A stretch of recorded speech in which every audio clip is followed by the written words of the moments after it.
मेघा, अरे शूट आहे उद्या मेघा। देखो मेघा, रो मत। देखो बताओ तो सही कि हुआ क्या है, कि किसने किया ये सब? मैं था विकास मेहता। विकास मेहता? सागर तू चल मेरे साथ। आज तो उस विकास को छोड़ूंगा नहीं। मेरी बीवी के साथ करने की सोच भी कैसे सकता है? चल मेरे साथ।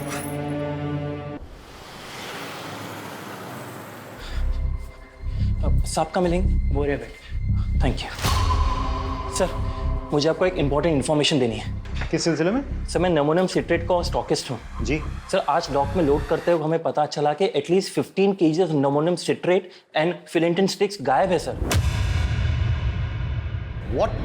15 kg? यस सर, मैंने पूरा चेक किया। मुझे लगता है चोरी हुई है। तो बहुत बड़ी मात्रा है। देखिए सर, इतने ज्यादा मात्रा में इतने डेंजरस एक्सप्लोसिव्स कोई क्यों चुराएगा? जाहिर सी बात है, कोई बड़ा ब्लास्ट प्लान कर रहा है। सर इस मामले की सीरियसनेस को देखते हुए मुझे लगा कि मुझे आपको इन्फॉर्म करना चाहिए। ठीक है, आप इनकी FIR दर्ज करवा। Thank you. पटेल सर, इनके स्टाफ से भी पूछताछ करो। सिचुएशन बहुत अलार्मिंग हो सकती है। अपने खबरी नेटवर्क को एक्टिवेट करो और सारे नाकों पे चौकसी बढ़ा दो। लेकिन सर मेरी जानकारी के मुताबिक हमारे कोस्टल एरिया में मच्छी पकड़ने वाले तालाबों में मच्छी पकड़ने के लिए नमोनियम साइट्रेट इस्तेमाल करके छोटे मोटे ब्लास्ट करते हैं। पटेल, 15 kg नमोनियम साइट्रेट और फेलेटिन स्टिक्स मछलियां पकड़ने के लिए चोरी नहीं की जा सकती। डबल चेक करो सर, और इस स्टॉकिस्ट पे भी नजर रखो। पता करो नमोनियम साइट्रेट चोरों ने गायब किया है या खुद गायब करके चोरों पे इल्जाम लगाया जा रहा है। Yes sir. रोजाना हमारे थाने में चोरी और डकैती की घटनाएं दर्ज की जाती हैं। ये हमारे लिए रूटीन वर्क है, लेकिन हमें इस बात के लिए ट्रेन किया जाता है कि अगर कुछ भी अनयूजुअल नोटिस करें तो हम चौकन्ने हो जाएं। मेरी ज्यूरिसडिक्शन में इतनी बड़ी मात्रा में एक्सप्लोसिव्स का चोरी होना यह संकेत दे रहा था कि कुछ बड़ा घटने वाला है। अब कितना बड़ा, इस बात का हमें कोई अंदाजा नहीं। अब मेरे दिमाग में सिर्फ एक ही सवाल बार बार उठ रहा है कि एक्सप्लोसिव्स की चोरी मछलियां पकड़ने के लिए हुई है या फिर इस बार निशाना मछलियां नहीं कोई और है। एक बात बताओ, आज ऐसी क्या खास बात है जो आपने ऑफिस से आकर हमारे साथ घूमने का प्लान बना लिया? तुझे ना घुमाओ तो शिकायत करती है, घुमा रहा हूँ तो भी शिकायत करती है। एक काम करते हैं, गाड़ी वापस मोड़ लेते हैं। ना शू बात करो शू, इतने दिनों बाद तो घूमने निकले हैं। अरे एक मिनट। किसका फोन है?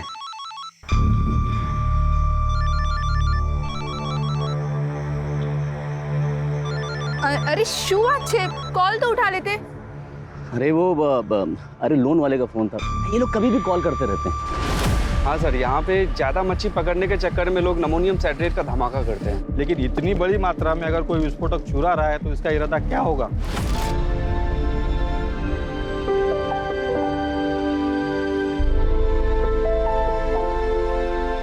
चलो भाई, बहुत तेज भूख लगी है, कुछ खिला दे फटाफट। माँ, मुझे भी भूख लगी है। हाँ तो देख, तेरी सारी फेवरेट चीज लेकर आई हूँ, ये ले। इतना सामान लग रहा है पूरे गांव को खिलाएगी। हाँ काफी टाइम बाद आया, तो सोचा एंजॉय करेंगे।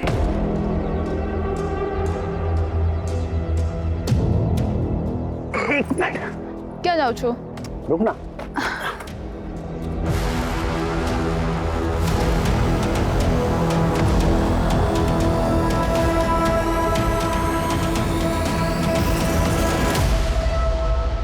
सरप्राइज, सरप्राइज, ये तेरे लिए। मेरे लिए? खोल के देख।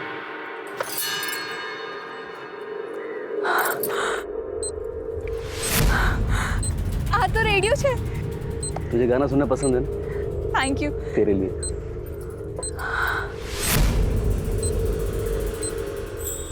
इसकी क्या जरूरत थी? अरे तेरा फोन खराब हो गया था ना, तो थैंक यू सो मच। आप मेरा कितना ख्याल रखते हो। अच्छा, सिर्फ थैंक यू से काम नहीं चलेगा, पप्पी भी देनी पड़ेगी। ये लो। पप्पी, मुझे भी एक चीज चाहिए। क्या? एक रिमोट कंट्रोल कार। अरे ब्लैकमेलर। अरे यार ये फोन, किसका फोन आ रहा है बार बार?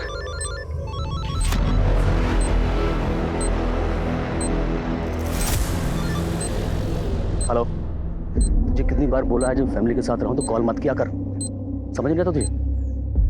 अरे उसे कैसे पता चलेगा?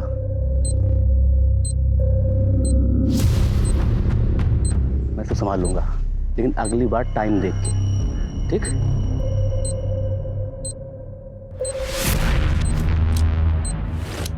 अरे यार मैं उससे बात कर लूंगा ना, तू रख अभी।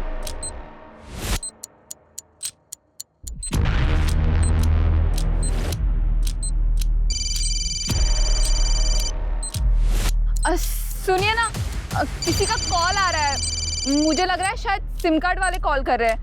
मैं बात करती हूँ।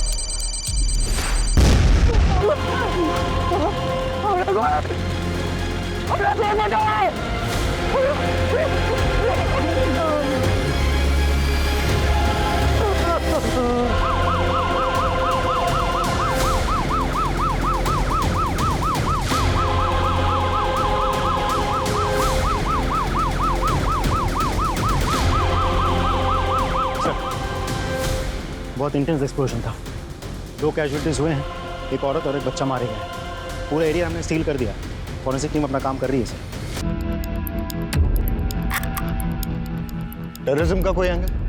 सर प्राइम फेसी तो नहीं लगता, लेकिन इग्नोर भी नहीं कर सकते। चेक करो क्या एनआईए की कोई रिपोर्ट है क्या, और आसपास के खबरियों से पूछताछ करो कि उन्होंने किसी टेररिस्ट संदिग्ध व्यक्ति या एक्टिविटी को देखा है क्या, और किसने कुछ देखा है, आई मीन आई विटनेस?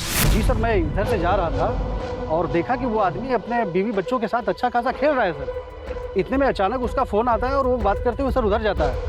फिर सर बम का जो धमाका यहाँ हुआ ना सर, ये तो अच्छा हुआ सर कि आज यहाँ कोई है नहीं, वरना यहाँ काफ़ी भीड़ रहती है सर। ओके, इसका मतलब ये कि यहाँ किसी ने इसलिए धमाका किया ताकि ज्यादा से ज्यादा कैजुअलिटीज हो, मतलब टेररिज्म का एंगल हो सकता है। एक काम करो, सारे एरिया को अच्छे से छान मारो और देखो कोई एविडेंस या क्लू मिलता है क्या, और ये भी चेक करो आसपास कोई सीसीटीवी है क्या। Right sir. हेलो ऑफिसर, क्या लगता है आपको? सर पूरी रिपोर्ट तो मैं पूरी जांच होने के बाद ही दे पाऊंगा। फिलहाल कुछ बेसिक एविडेंस मिले, पिकनिक वाली चीज़ें। सर कुछ अनयूजुअल चीज़ें मिली हैं, जैसे ये ट्रांजिस्टर, टूटा हुआ मोबाइल फ़ोन। सर मुझे लगता है ये जो एक्सप्लोजन हुआ है ये एक ट्रांजिस्टर बॉम्ब है।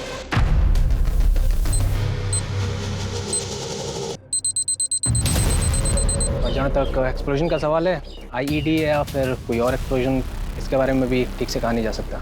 थैंक यू ऑफिसर, कोशिश कीजिएगा कि जितनी जल्दी हो सके रिपोर्ट सबमिट कर दें प्लीज़। Sure sir. गणेश भाई, अगर आप चाहते हो कि आपकी पत्नी और बच्चे का हत्यारा जल्द से जल्द पकड़ा जाए तो प्लीज़ हमारे साथ कोऑपरेट करिए। हाँ, ज़रा सोच के बताइए कि ऐसा कोई है जो आपका नुकसान करना चाहता है ऐसा बॉम्ब ब्लास्ट प्लान करके? हमारी टीम को शक है कि ये ट्रांजिस्टर से ही ब्लास्ट किया गया है। ट्रांजिस्टर? इसका मतलब कि जो कुछ भी हुआ मेरी वजह से हुआ है। साहब, मैं बस ड्राइवर हूँ और जो ट्रांजिस्टर मोबाइल ये एक पैकेट में था और वहीं से लेकर आया था। वलसाड आ भी गयो, आखिरी स्टॉप है, आखिरी स्टॉप। अरे सर सर, आखिरी स्टॉप है। क्या बात है गणेश भाई, रोज से 1 घंटा पहले पहुंचा दी। अरे नहीं रे, आज रास्ता साफ मिल गया तो खींच दी। लगता है भाभी का बर्थडे आ रहा है। यार मैं सोच रहा था किशोर और तेरी भाभी घुमा देता हूँ आज कहीं, वरना इस ड्यूटी में तो कभी टाइम नहीं मिलेगा। तो है। गणेश भाई, मैं क्या बोल रहा था, बोलना। आप जल्दी जा ही रहे हो तो मैं भी जरा होके आऊं क्या? तू किधर जाएगा? अरे गणेश भाई। चल जा। लॉक? अरे मैं कर दूंगा, तू जा। चाल से गणेश भाई। कंडक्टर के जाने के बाद मैंने बस को चेक किया और जब जाने लगा तो मेरी निगाह सीट नंबर 9 के नीचे पड़ी।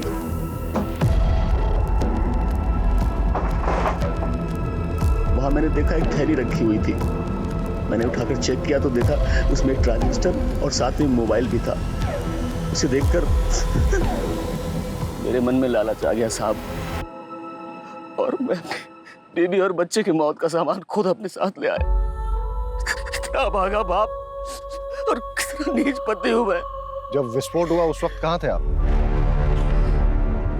उस वक्त साहब मेरा एक कॉल आ गया था, उसी को अटेंड करने के लिए मैं साइड पे गया, सब बर्बाद हो गया। It's okay, thank you. आप अभी जा सकते हैं।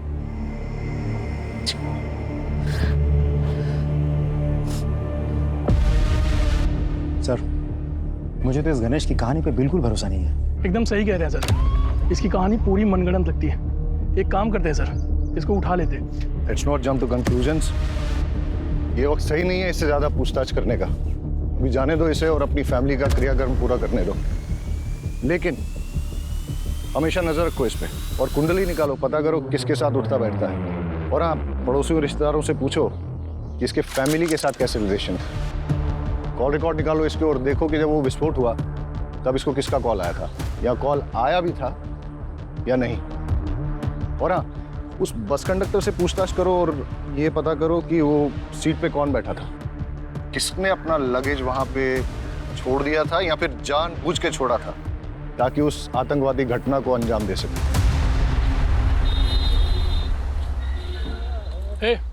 नीचे आ। अच्छा, तुम्हें याद है कि सीट नंबर 9 पे कौन बैठा था? Seat number 9? नहीं सर। रजिस्टर या टिकट की कॉपी ऐसा कुछ होगा? सर,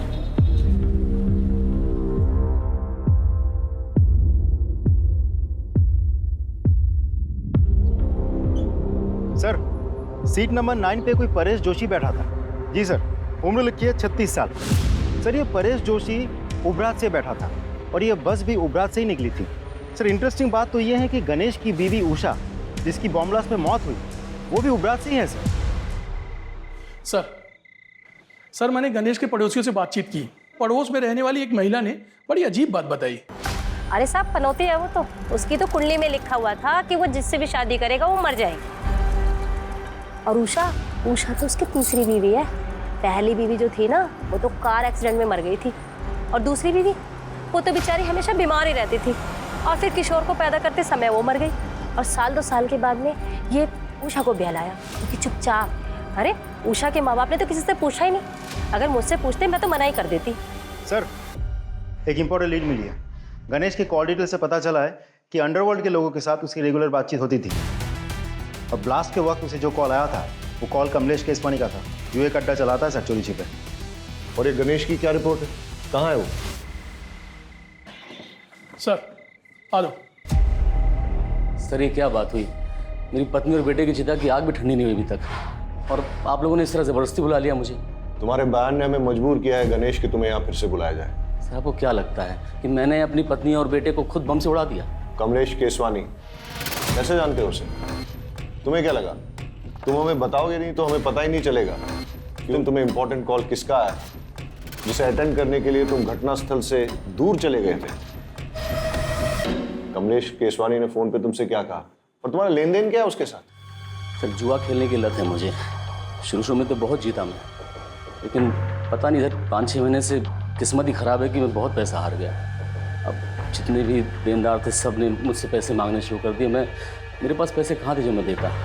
सबसे मैंने हाथ जोड़ कर कहा, भाई पैसे मेरे पास आएंगे तो एक पैसा सबको चुका दूंगा मैं एक बड़ा हाथ मारने के इंतज़ार में था कि वो हो जाए तो मैं सबके पैसे वापस कर दूँ। फिर उस दिन कमलेश का फ़ोन आया, उसने बोला कि एक बहुत बड़ी बाजी होने वाली है जिसमें कुछ नौसिखिए खेल रहे हैं। उसने बोला कि तुम जल्दी पहुँच जाओ और अगर तुम गेम खेल लोगे तो अच्छे खासे पैसे जीत जाओगे। बस इतना ही या कुछ और भी है? नहीं, इतना ही कहा था सर। अच्छा, वो ट्रांजिस्टर बॉम्ब तुम्हें कहाँ से मिला? बस में सीट नंबर 9 के नीचे से मुझे मिला। झूठ बोल रहे हो तुम गणेश। बॉम्ब तुमने बनाया, फिर ये सारी झूठी कहानी तुमने बनाई ताकि लोगों की सिंपैथी मिले, कोई तुम पे शक ना करे। सर, मेरा यकीन कीजिए, मैं झूठ नहीं बोल रहा हूँ, मैं सच बोल रहा हूँ। तुम्हारा बयान और तुम्हारी हरकतें हमें मजबूर कर रही हैं कि हम तुम पे यकीन न करें। हिरासत में लो उसे और अच्छे से पूछताछ करो। सर, ये क्या कर रहे हैं सर? अरे सर, मैंने कुछ नहीं किया, मैं बता सर। प्लीज सर एक बहुत बड़ी इन्फॉर्मेशन मिली है, इसलिए मुझे खुद ही आना पड़ेगा। सर ये जो बॉम्ब ब्लास्ट हुआ है इसमें नमोनियम साइट्रेट और फिलेटिन स्टिक्स का इस्तेमाल हुआ है। और सर ये सब कुछ ठूस ठूस के एक ट्रांजिस्टर में भरा गया था, जिसे एक मोबाइल फ़ोन से एक्टिवेट किया गया था। जाहिर है कि बम बनाने वाला कुछ बड़ा धमाका करना चाहता था। इनफैक्ट मैं भी ये सस्पेक्ट कर रहा था, क्योंकि कुछ दिन पहले हमारे यहाँ एक स्टॉकिस्ट रिपोर्ट लिखाने आया था कि उसके डॉक से अपलोड करते हुए करीबन 15 kg अमोनियम साइट्रेट और फिलेटिन स्टिक्स चोरी हुए। वेल सर अगर ऐसा है तो दैट्स नॉट गुड न्यूज़, क्योंकि जितनी मात्रा एक्सप्लोसिव इस ट्रांजिस्टर में लगे थे तो बचे हुए जो एक्सप्लोसिव उससे 2 बॉम्ब और बनाए जा सकते हैं। पटेल सर, सारे एरिया में रेड अलर्ट घोषित करवा दो और वो रिपोर्ट पे इन्वेस्टिगेशन कहाँ पहुंची है मुझे अपडेट करो। हम अपने एरिया में और एक ब्लास्ट अफोर्ड नहीं कर सकते सर। और ऑफिसर, मैं चाहूंगा कि आप भी वो रिपोर्ट एक बार देख लें। पटेल, इन्हें एक बार वो रिपोर्ट दिखाएं। आप आइए। इस केस के सारे प्राइमा फेसी एविडेंस गणेश के खिलाफ नजर आ रहे हैं, लेकिन ऐसा भी हो सकता है कि गणेश जो कहानी सुना रहा है वो झूठ नहीं बल्कि सच है। और अगर ऐसा है तो आज हुए विस्फोट से हम ये सबक ले सकते हैं कि ये तय है कि शहर में और एक विस्फोट होने वाला है, जिसके लिए बॉम्ब या तो बनाया जा रहा है या फिर बना हुआ है। मुझे अंदेशा हो रहा है कि ये केस ऊपर से जितना सरल नजर आ रहा है उतना है नहीं, इसमें कोई ना कोई पेंच जरूर है। सर, फॉरेंसिक ऑफिसर के मुताबिक मोस्ट प्रोबेबली ये ब्लास्ट उन्हीं एक्सप्लोसिव से किए गए हैं जिनकी चोरी हुई है, और ब्लास्ट के साइट से हमें जो सैंपल्स मिले हैं वो स्टॉकिस्ट के सैंपल्स के साथ 90% मैच होते हैं। इसका मतलब श्योरली एक और ब्लास्ट होने वाला है। पटेल, गणेश की बीवी उबरात से है, जहां से गणेश की बस आई थी, और उस बस में सीट नंबर 9 पे परेश नाम का आदमी जो बैठ के आया था वो भी उबरात में ही बस में चढ़ा था, राइट सर? एक काम करते हैं, उबरात चलते हैं, वहां 2 टीम बना के जांच करते हैं। आई एम श्योर कोई ना कोई क्लू जरूर मिलेगा। Right sir.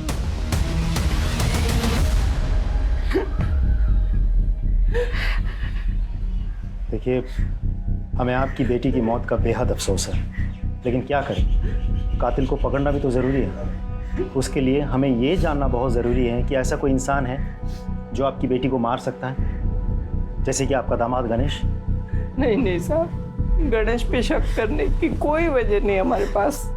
अच्छा, गणेश के अलावा ऐसा और कोई जिसके साथ उसकी कोई दुश्मनी हो, कोई अनबन हो? उषानो जूनो बॉयफ्रेंड विनायक दवे नाम है उसका। 1 नंबर नो दारूडियो ने गुंडो छे। उसने अपनी चिकनी चुपनी बातों में उषा को फंसा लिया था, पूरे उपरात में बदनाम कर दिया था। बड़ी मुश्किल से हमने अपनी बेटी को समझा बुझाकर उससे पीछा छुड़वाया। यहाँ उषा से कोई शादी करने को तैयार नहीं था। ऐसे में अपने रिश्तेदारों के जरिए हमें गणेश का रिश्ता आया। और विनायक का क्या रिएक्शन था? वो तो धमकियों पे उतर आया था, धमकी देने लगा था कि उषा को नहीं छोड़ेगा। इस उषा के कॉल डिटेल्स निकलवाओ और लोकल पुलिस को कहो कि विनायक दावे के बारे में पूछताछ करें और हमें रिपोर्ट करें। जी सर। परेश जोशी। जी हूँ चू, पर ये मेरी वाइफ मेघा। अच्छा, जब आप उबरात से वलसाड जा रहे थे तो आपके पास कोई बैग था? हाँ था, पर वो बैग तो अब भी मेरे पास है, ये रहा। Are you sure कि बस में आपसे कुछ छूटा नहीं था? नहीं सर, बैग के अलावा मेरे पास कुछ भी नहीं था। चले परेश भाई, सुना है कि आज अपनी तरफ मछलियां।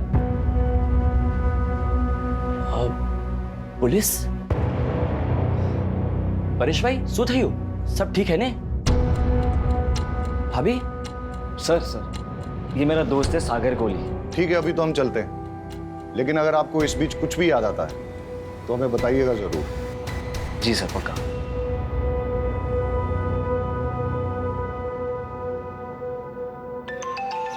Excuse me. Hello, thank you sir. Forensic team की कॉल थी सर। टीम ने उस ट्रांजिस्टर के मेक और मॉडल का पता लगा लिया है। साथ ही उस फोन का IMEI नंबर भी मिल गया सर, जिसे डेटोनेटर के लिए इस्तेमाल किया गया था। एक बात और सर, उस फोन पर सिर्फ एक कॉल आई थी और वो कॉल उबरात के किसी PCO से था। शाह, एक जगह जितनी शांत दिखती है ना उतनी है नहीं। ट्रेस करो ये IMEI नंबर किसके नाम पर रजिस्टर्ड, और अगर ट्रांजिस्टर के मेक और मॉडल का पता चल गया तो मैन्युफैक्चरर से बात करो और पता करवाओ यहाँ उबरात और वलसाड़ में उसे डिस्ट्रीब्यूट कौन करता है। Right sir.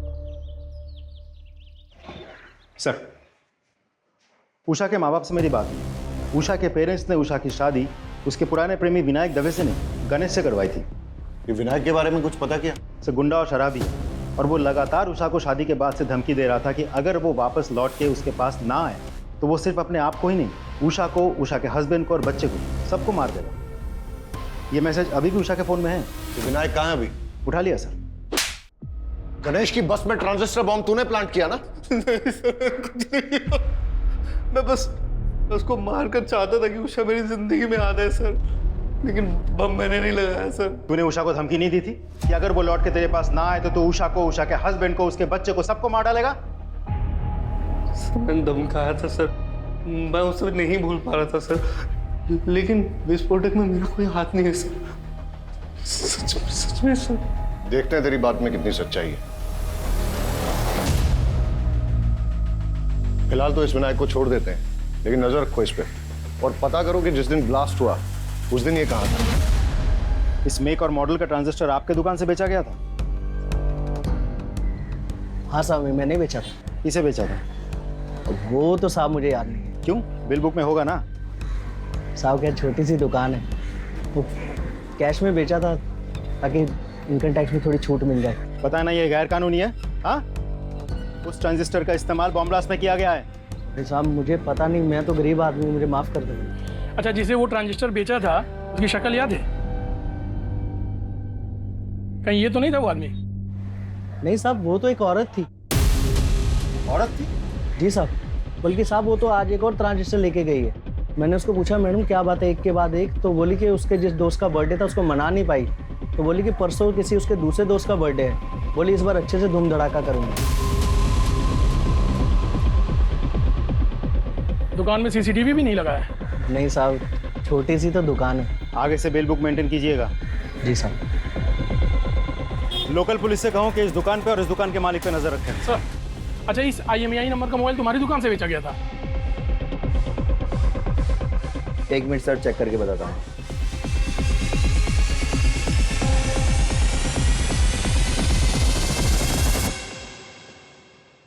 जी सर। किसको बेचा था? एक औरत ने बर्थडे गिफ्ट देने के लिए मोबाइल खरीदा था और उसी के नाम पे सिम भी लिया था। उसका नाम विकास मेहता, इसी एरिया में रहता है। सर, ये जो उषा का एक्स बॉयफ्रेंड विनायक है, ये इसी विकास मेहता का आदमी है? हाँ सर, आज सुबह एक और मोबाइल खरीदा गया उसी नाम पे सर। इस विकास मेहता की डिटेल्स दीजिए। ये लीजिए सर।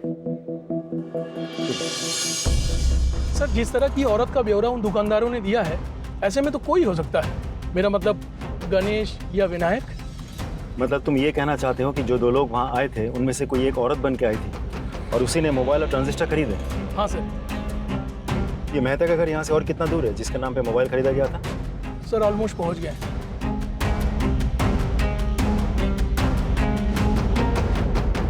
ओह हेलो, क्या ये सरकारी गार्डन नहीं है जो अंदर घुसते चले जा रहे हो? मेरा घर है, मेरी परमिशन के बिना यहाँ पत्ता भी नहीं हिलता। वलसड में जो बॉम्ब ब्लास्ट हुआ था, क्या जानता है उसके बारे में? इतनी जानकारी है जितनी न्यूज़ और पेपर में दिखाई गई थी, समझा? अच्छा, तो जिस मोबाइल से उस बॉम्ब को एक्टिवेट किया गया था उसका रजिस्ट्रेशन तेरे नाम पे क्या कर रहा है? हाँ? सर शुभ बात करो छो तुम्हें। कौन सा मोबाइल, कैसा मोबाइल? सर मेरा मोबाइल मेरे पास है सर। क्यों, अभी टोन चेंज हो गया तेरा? सर मैं सच बोल रहा हूँ, मेरा मोबाइल मेरे पास है। आप, मुझे नहीं पता आप कौन से मोबाइल की बात कर रहे हैं। सर ये ऐसे नहीं मानेगा, इसको पुलिस स्टेशन लेके चलते हैं, फिर सब सच उगलेगा। वलसड में बॉम्ब ब्लास्ट करवाने के जुर्म में तुझे गिरफ्तार किया जा रहा है। और कोई सवाल? ये IPC की कौन सी धारा लगाऊं यही बता दूं। लेकर आओ इसे। चल मेरी बात सुनो, मेरा कुछ नहीं है इसमें। अरे साहब मेरा यकीन कीजिए, मैंने कुछ नहीं किया, वो बॉम्ब प्लान नहीं किया मैंने। ये विनायक तेरा ही आदमी है ना जिसे तूने गणेश की बस में बॉम्ब रखवाया था? अरे साहब वो एक नंबर का नशेड़ी और शराबी किस्म का इंसान है, वो क्या किसी बस में बॉम्ब प्लान करेगा? उसे शराब पीने से तो फुर्सत मिलती नहीं है। साहब जो हमारी बात सांभो, तब एक खोटा मानस ने पकड़ी मुक्की से। अरे वो बाहर गुनेगार फिर रहा है, उसको पकड़ो जाके। ये जब तक सच ना उगले ना, उठते रहो इसे। हमारी बात सांभो, तब एक खोटा मानस से पकड़ो। सर मेहता कुछ बोला? बहुत तोड़ा सर, लेकिन मुंह नहीं खुल रहा। बहुत शातिर है। बैकग्राउंड क्या है उसका? नामी गुंडा है सर, आसपास के एरिया में दादागिरी करता फिरता है। ऑलरेडी बहुत सारे केसेस दर्ज है उस पर। एक बात और सर, मेहता के जिस KYC डॉक्यूमेंट्स पर वो सिम कार्ड खरीदा गया था वो फेक है। मतलब कोई मेहता को इस केस में फंसाना चाहता है? हो सकता है और नहीं भी हो सकता। लेकिन तुमने कहा कि मेहता बहुत शातिर है और कई केसेस दर्ज हैं उस पर, इसलिए ऐसा हो सकता है कि अपने आप को प्राइमा फेसी सस्पेक्ट बनाने के लिए उसने ये सब जानबूझ के किया और बाद में सिंपैथी पाकर सस्पेक्ट लिस्ट से बाहर हो गया। मोबाइल और ट्रांजिस्टर की दुकान से कुछ पता चला? सर कुछ खास नहीं, लेकिन दोनों दुकानदारों ने एक अजीब बात कही। जिस लड़की ने पहले मोबाइल और ट्रांजिस्टर खरीदा वो आज सुबह फिर आई थी। जब दुकानदारों ने पूछा कि ऐसी भी क्या खास बात हो गई, तो पता है उस लड़की ने क्या कहा? उसने कहा कि कल जिस फ्रेंड का जन्मदिन था वो हम ढंग से मना नहीं पाए, लेकिन परसों एक और फ्रेंड का जन्मदिन है, वो हम बहुत धूमधाम से मनाएंगे। कुछ समझ में आया पटेल? अपराधी के दिमाग में जो चल रहा होता है वो अक्सर कहीं ना कहीं उसके मुंह से भी निकल जाता है। कल का जन्मदिन ठीक से मना नहीं पाई, यानी कल जो ब्लास्ट हुआ परसों फिर से जन्मदिन मनाएगी, वो भी धूमधाम से। मतलब समझते हो इसका? मतलब परसों और एक ब्लास्ट होने वाला है, लेकिन हमें नहीं पता कि कब और कहां। और परसों का मतलब ये भी कि हमारे पास सिर्फ 48 घंटे हैं उसे रोकने के लिए।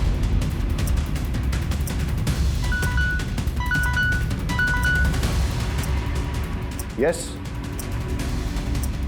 व्हाट? विकास मेहता के खिलाफ आपकी पत्नी ने मॉलेस्टेशन की रिपोर्ट लिखाई थी? जी हाँ सर। दरअसल उस दिन परेश जी अपने दोस्त के साथ सूरत गए थे और मैं घर पर अकेली थी।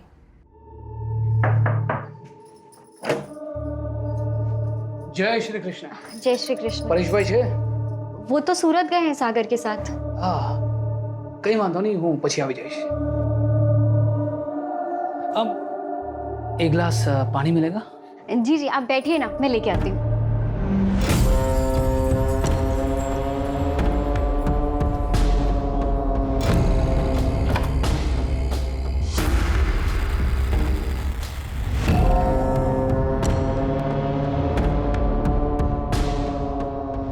लीजिए पानी। ये क्या कर रहे हैं आप? इतनी मासूम मत बन, तो बहुत अच्छे से जानती है मैं तुझसे क्या चाहता हूँ। छोड़िए। अक्षय भाई, सुनीता बहन, बचाओ।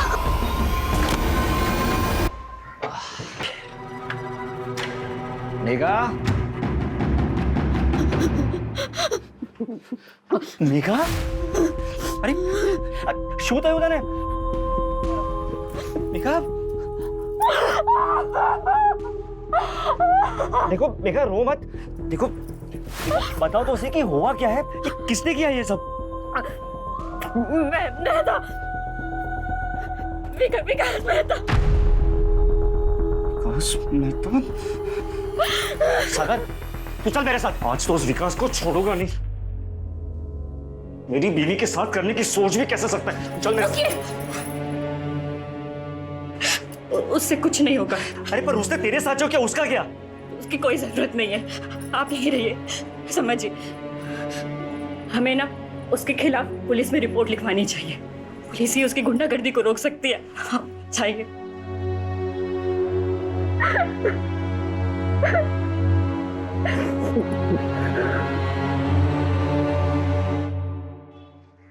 सर मुझे तो लगता है excuse me sir. Hello sir, मुझे तो लगता है मेहता ने ही बॉम्ब प्लांट किया था या करवाया था, और टारगेट था परेश। लेकिन अगर मेहता को सर बड़ी इंटरेस्टिंग इन्फॉर्मेशन मिली है। सर गणेश ने लगभग 1 महीना पहले अपनी पत्नी उषा के नाम पर 25 लाख की इंश्योरेंस पॉलिसी करवाई। 1 महीना पहले तूने अपनी बीवी के नाम पे 25 लाख का इंश्योरेंस लिया था। इतने सारे कोइंसिडेंसेस नहीं हो सकते, इसलिए सच सच बता दे, ज्यादा मारपीट नहीं होगी। इसलिए जेल जाओ और वहां पश्चाताप करो, वरना खाल खींच के उसमें तेज मसाला भर दूंगा, समझा? जितना मुझे पता था मैंने सब आपको बता दिया। इससे ज्यादा मैं कुछ नहीं जानता। सिर्फ सच बोलेगा। सच ही तो बोल रहा हूँ सर, कि मेरी बात का कोई विश्वास ही नहीं कर रहा है। चल ठीक है, मान लेते हैं। फिर ये बता कि तेरे अलावा तेरा बीवी और बच्चे की मौत से किसी और को फायदा हो सकता है क्या? गौतम। कौन गौतम? मेरा बड़ा भाई। वो चाहता था कि मैं और मेरा पूरा परिवार खत्म हो जाए। साफ साफ बता। सर, मेरा भाई गौतम और उसकी वाइफ सीमा दोनों की शादी के बाद बेटा हुआ था।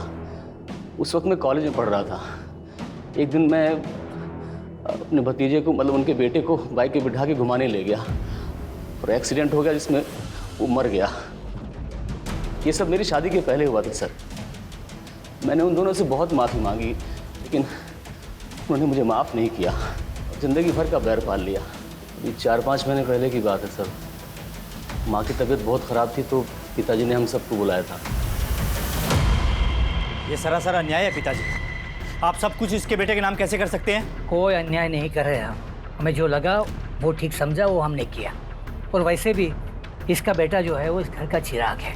ये किशोर ही है जो हमारे खानदान और पुरखों का नाम रोशन करेगा। लेकिन इस गणेश ने जो मेरे बेटे की बदली चढ़ा दी उसका क्या बाबूजी? हाँ अभी क्या बात कर रही हैं? वो एक्सीडेंट था। सोच समझ के किया था तूने, साजिश थी तुम्हारी। इस बात पर मुझे कोई बहस नहीं चाहिए। और वैसे भी जो कुछ भी हमारा है हमें निर्णय लेना था, हमने सही निर्णय ले लिया। ठीक है? आ तो बहु जुलुम छे। मैं ना इतनी आसानी से हार नहीं मानने वाली। देख लो तुम। लेकिन हम वसीयत तो नहीं बदल सकते ना। तो क्या करोगे तुम? हाथ पे हाथ धरे बैठे रहोगे? उसने मेरे बेटे को मार दिया और अब वो पूरी जायदाद हड़पना चाहता है। कुछ समझ रहे हो तुम? अरे आदमी हो या नामर्द? नामर्द नहीं हूं, देख लूंगा मैं उसे। अरे होने दो उसके बेटे के नाम जायदाद। जब उसका बेटा, उसकी बीवी और वो खुद इस दुनिया में नहीं रहेगा तो सब जायदाद अपने आप हमारे नाम हो जाएगी। चल मान लेते हैं कि गौतम तेरे परिवार की जान का दुश्मन था, लेकिन उसे बॉम्ब बनाना आता था क्या? सर सिविल इंजीनियरिंग की उसने, सड़कें बनाता था, पहाड़ों को तोड़ने के लिए बम विस्फोट करता था। लेकिन बाद में उसने वो नौकरी छोड़ दी और घर पे ही ये इलेक्ट्रॉनिक्स आइटम को रिपेयर करने का काम शुरू कर दिया। सर आसानी से बम बना सकता है वो।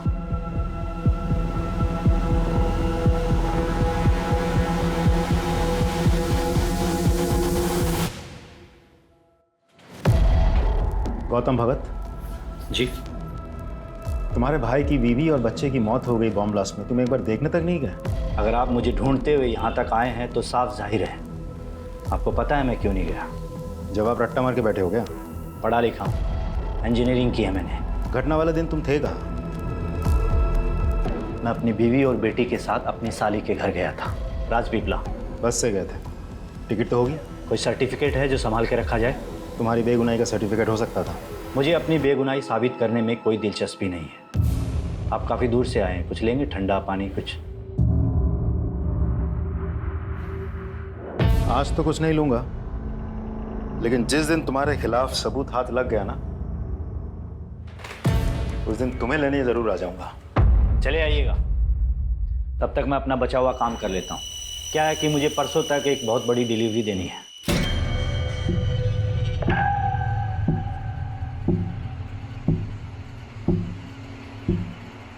जी सर। और जैसा उसका बैकग्राउंड है और जिस तरीके से वो मुझसे बात कर रहा था, मुझे तो लगता है ये पूरी घटना के लिए वही जिम्मेदार है। और वो कह भी रहा था कि परसों उसको कहीं डिलीवरी देंगे। उसे इमीडिएटली स्कैनर पे डालो और उसकी बीवी का फोटो वो मोबाइल और ट्रांजिस्टर शॉप ओनर्स को दिखाओ, पहचान करवाओ। हो सकता है कि ये इन्हीं का किया करा है। ये नहीं थी? नहीं साहब, ये नहीं थी।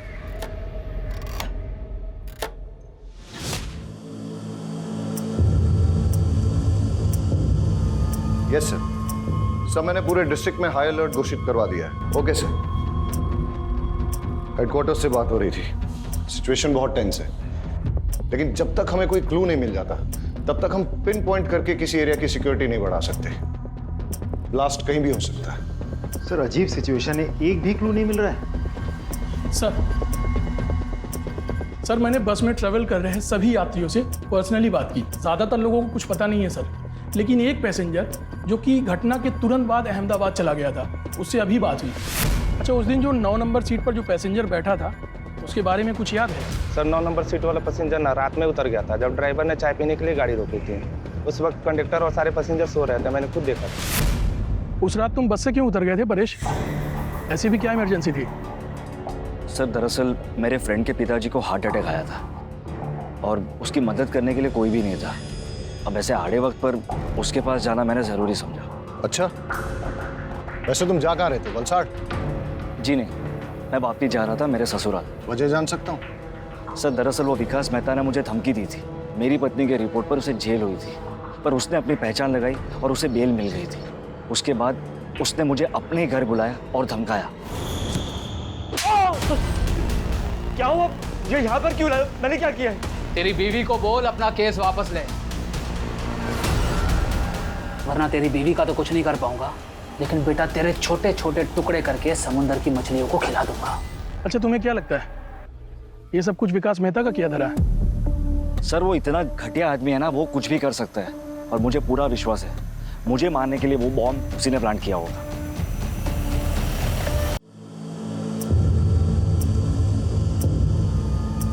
सर एट प्रेजेंट हमारे पास टोटल 5 थियरीज है जिन पे हम काम कर सकते हैं। पहली, गणेश ने अपनी बीवी उषा को मारने के लिए बॉम्ब प्लांट किया। सारे स्टेटमेंट्स और कोइंसिडेंस के मुताबिक गणेश हमारा प्राइम सस्पेक्ट बनता है। दूसरी, गणेश के भाई गौतम ने अपनी दुश्मनी और प्रॉपर्टी पाने के चक्कर में गणेश और उषा को मारने के लिए बॉम्ब प्लांट किया, लेकिन हमारे पास गौतम के खिलाफ कोई ठोस सबूत नहीं है। तीसरी, मेहता ने परेश को मारने के लिए बॉम्ब प्लांट किया। मेहता के पास मोटिव भी है, उसका बैकग्राउंड उसे सपोर्ट भी करता है, बट अगेन उसके खिलाफ भी हमारे पास कोई ठोस सबूत नहीं है। और सर चौथी थ्योरी के हिसाब से विनायक ने अपनी गर्लफ्रेंड उषा के पति को मारने की प्लानिंग की। उसके पास मोटिव तो है सर, बट हमारे पास कोई प्रूफ नहीं है। और सर पांचवी थ्योरी ये कह रही है कि हो सकता है ये कोई टेररिस्ट अटैक हो जो कि भरी हुई बस में एक बड़ा धमाका करना चाह रहा था। और थ्योरी नंबर 6, ये सब इस परेश का किया धरा है ताकि ये मेहता को इस केस में फ्रेम कर सके। And not to forget, Paresh एक मछुआरा है, इसलिए अमोनियम साइट्रेट का इस्तेमाल करना जानता है। यस? हाँ, ओके। गौतम के घर पे रेड करने का वारंट मिल चुका है, उसके घर पे रेड करो और देखो क्या मिलता है। ओ हेलो, आप फिर चले आए? टाइम देखा? देखा, तुम्हारे लिए खराब है। शाह, एक्सक्यूज मी सर, आप ऐसा नहीं कर सकते। सर्च वारंट, आपकी परमिशन के लिए वेट नहीं करूंगा। Please cooperate. शाह करके तलाशी लो। सर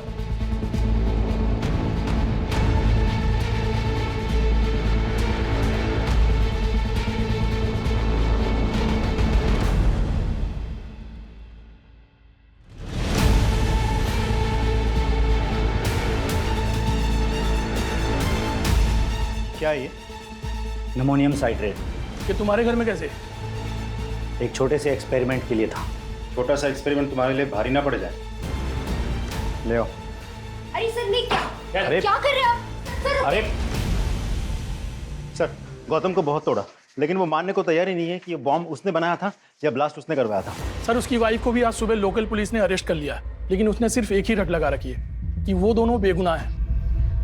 जैसे जैसे ब्लास्ट का टाइम नजदीक आ रहा है वैसे वैसे ये केस और उलझता जा रहा है। मैंने उबरात की उन दोनों दुकानों पे जहां से कि मोबाइल और ट्रांजिस्टर खरीदा गया था, वहां तक जाने वाले सारे रास्तों की सीसीटीवी फुटेज मंगाई है। हम उसे अच्छे से चेक करते हैं। आई एम श्योर कोई ना कोई क्लू जरूर मिलेगा।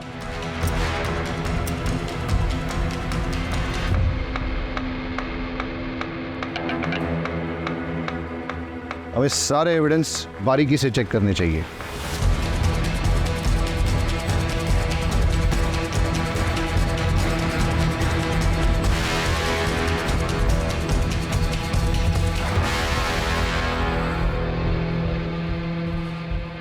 ये क्या है? सर कपड़ों के दुकान का पॉली बैग है, वो भी उभरत का। मतलब गणेश की पत्नी उषा जिसकी मौत हुई बॉम्ब ब्लास्ट में, वो भी तो उभरत से ही थी। तो ऐसा भी तो हो सकता है कि वो कुछ लाई होगी सामान वामान बाजार से और फिर इस बैग में रख दिया होगा, इस पैकेट को या पॉलिथीन बैग को। ये बैग की कंडीशन अभी ठीक है, लगता है नया सा है, इसलिए जाके दुकान में पता करो कि पिछले 1 महीने में वहां पे किस किसने खरीदारी की। सब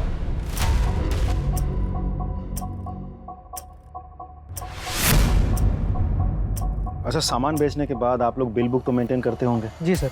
तो पिछले 1 महीने में जो भी सामान आपने बेचा है उसके बिल्स दिखाइए। Yes sir.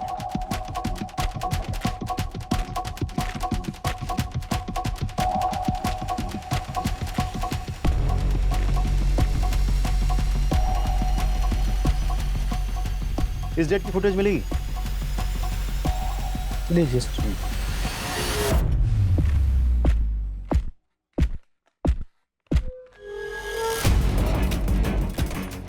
ये जानते हैं आप? हाँ सर। सारे फुटेजेस ले लो। सर ये थी वो औरत? हाँ सर यही थी। यही औरत थी वो? जी साहब यही थी। सर दोनों दुकानदारों से कंफर्म किया, ये वही औरत है। आपका शक बिल्कुल सही था। जिस चीज़ को हम हल्के में ले रहे थे वही चीज़ हमें कल्प्रिट तक पहुंचाएगी। इनफैक्ट कल्प्रिट का पता चल गया है, एटलीस्ट चेहरा तो दिख गया। We are running against time, लेकिन लकीली हमें पता है कि कल्प्रिट कौन है। लेकिन हमारे पास उसके खिलाफ न तो कोई एविडेंस है और न ही सबूत, इसलिए हमें उसे रंगे हाथों पकड़ना होगा। हम सब सादे कपड़ों में गांव में फैल जाएंगे और निगरानी करेंगे और इंतजार करेंगे कि कल्प्रिट कब और कहां बॉम्ब को प्लांट करता है, और जैसे ही वो बॉम्ब को ब्लास्ट करने की कोशिश करेगा तभी हम उसे जाके रंगे हाथों पकड़ लेंगे। Am I clear? Yes, sir. Let's go.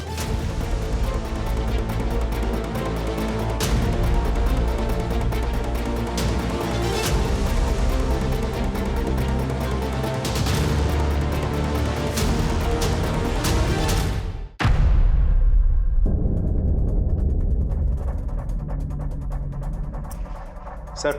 हाँ पटेल। सर, हमारा शक बिल्कुल सही निकला। चुराया हुआ अमोनियम साइट्रेट और फिलेटिन स्टिक्स यहाँ छुपाए गए हैं और बॉम्ब बनाने का सारा सामान भी यहाँ मौजूद है। तुम उस पर नजर जमाए रखो, मैंने भी इसको रडार पे ले लिया है। Right sir. मेघा चलो निकलो जो। हाँ जल्दी आइएगा। ओके मेरी जान।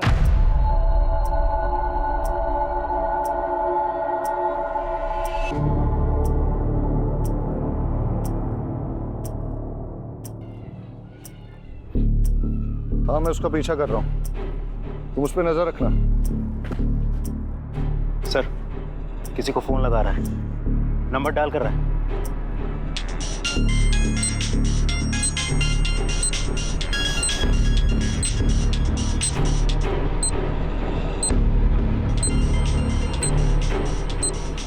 आवाज क्या थी आज?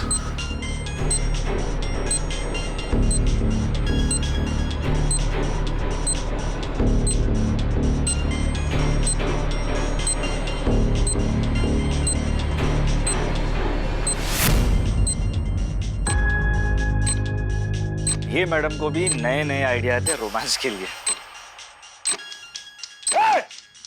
रुक! फोन मत उठाना! रुक! कॉल मत उठाना! अरे सर, अब हुआ क्या लेकिन?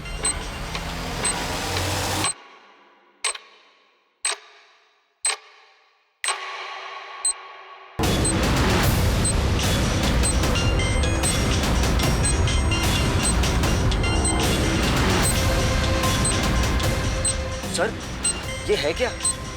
ये कॉल नहीं था, तुम्हारी मौत का फरमान था। जिसको चाहे फोन लगा ले बेटा, कोई नहीं आने वाला है। लड़की बन के बहुत झांसा दे दिया है तूने। बताओ क्यों किया ये सब? मैंने ये सब मेघा को पाने के लिए किया था। दरअसल परेश मछली पकड़ने के सिलसिले में ज़्यादातर घर से बाहर रहते थे। उसी दौरान मैं और सागर एक दूसरे के करीब आए और मैं प्रेग्नेंट हो गई। परेश को लगा कि वो बाप बन गया है, लेकिन मैं जानता था मेघा बहुत दिनों तक सच छुपा नहीं पाएगी। इसलिए हमने एक प्लान बनाया। मैंने डॉक पर से एक्सप्लोसिव चोरी किए और एक हाई इंटेंसिटी बम बनाया और परेश को बस पर चढ़ाते वक्त उसके सीट के नीचे सरका दिया और एक मोबाइल भी रख दिया। मेरी कैलकुलेशन के अनुसार जब बस वलसाड़ पहुंचती तब मैं उस मोबाइल पे कॉल करता और परेश अपने सामान के साथ मोबाइल देखता तो उस कॉल को ज़रूर उठाता और बॉम्ब फट जाता। लेकिन हमारी बदकिस्मती, उस दिन वो बस समय से बहुत पहले ही वलसाड़ पहुंच गई और जब हमने कॉल किया तब ये विकास मेहता का क्या चक्कर था? उसे मेरे और सागर के अफेयर के बारे में पता चल गया था। मुझे वार्न करने आया था। मैंने उस पर मॉलेस्टेशन का झूठा इल्ज़ाम लगाकर उसे जेल भिजवा दिया। विकास मेहता बेल पर बाहर आ गया था। उसका पुख्ता इंतजाम करने के लिए मैंने एक शॉप से मोबाइल खरीदा और उसके नाम पर सिम भी खरीदा ताकि जब पुलिस तफ्तीश करे तो वो फंस जाए और उसे सजा मिले। लेकिन उस कपड़ों की दुकान की सीसीटीवी फुटेज पे हमने तेरी शक्ल पहचान ली और तेरा खेल खत्म हो गया। मैं पूरी कोशिश करूंगा कि तुम दोनों को कड़ी से कड़ी सजा हो।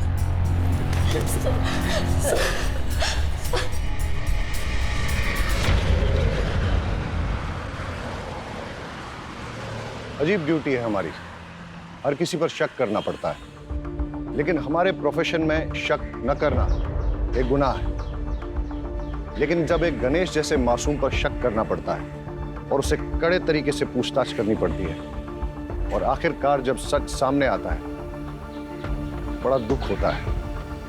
कई बार सोचता हूं कि क्या गलती थी गणेश की पत्नी उषा की या उसके बेटे किशोर की। उनका क्या लेना देना था परेश, सागर, मेहता, मेघा, इन सब से, इनके गलत संबंधों से या इनकी दुश्मनी से। लेकिन फिर भी इस षड्यंत्र का शिकार उन्हें बनना पड़ा। वजह लालच। अगर गणेश ने वो बैग खुद ना रख लिया होता और पुलिस को लाके सौंप दिया होता तो शायद ये हादसा नहीं होता। सर हेडक्वार्टर से कॉल आई थी, एक बस में कुछ लोगों को बंधक बना लिया गया है। चलो सर।